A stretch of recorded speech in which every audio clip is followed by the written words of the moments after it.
we should tell everybody this podcast came about from what time in the morning was it when I called you?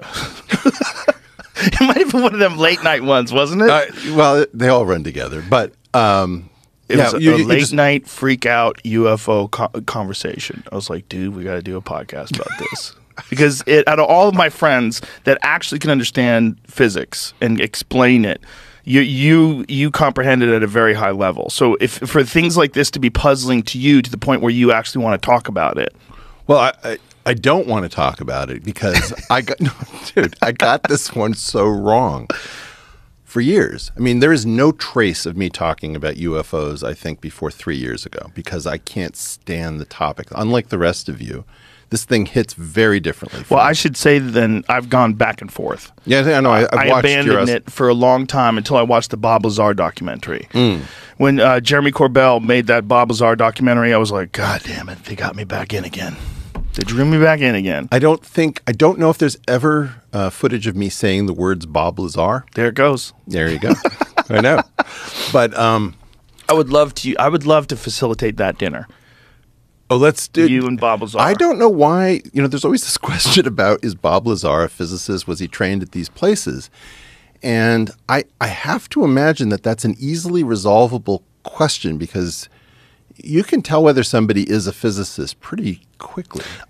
That's why I can't. It's like you know what it's like. It's like fake black belts. There's a lot of fake black belts, and if you're a real martial artist, you watch it and you go, "What the fuck is this guy doing? This is hilarious."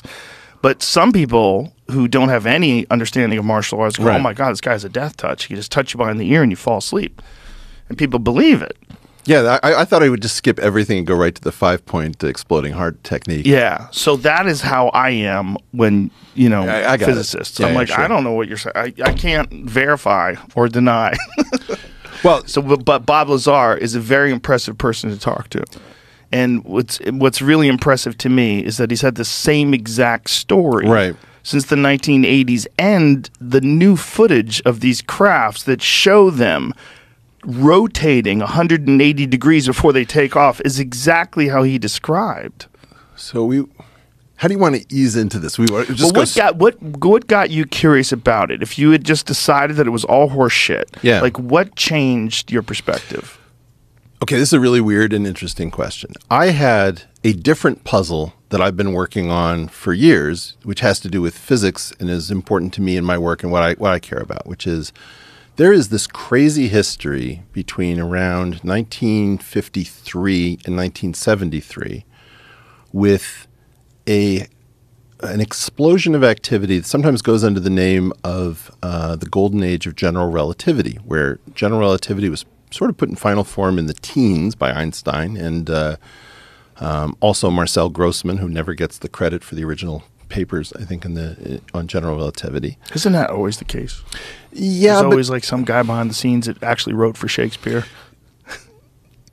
Einstein is the genius, but he had a mathematical friend whose father saved Einstein. I think got him the patent job. So he's in and there's like a meeting called the Marcel Grossman meeting.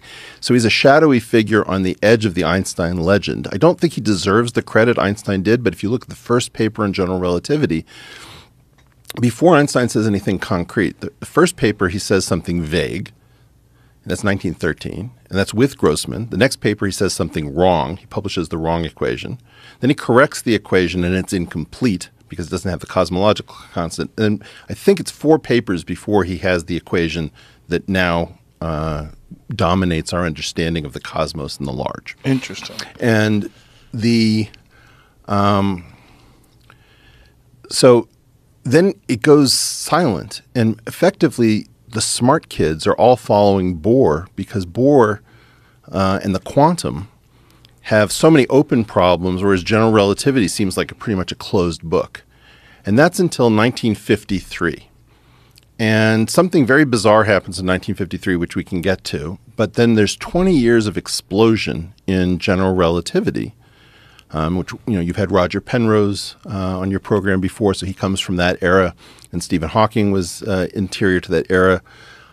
Richard Feynman, of all people, was very active and gave lectures at Caltech. So my entry point was that when I was a young guy at the University of Pennsylvania, When I'd come home to L.A. for break, I'd go out to Caltech, and I would park in Feynman or Gell-Mann's parking spaces, which I just thought was the coolest thing in the world, that these people, these gods, had little stones with their names stenciled on it.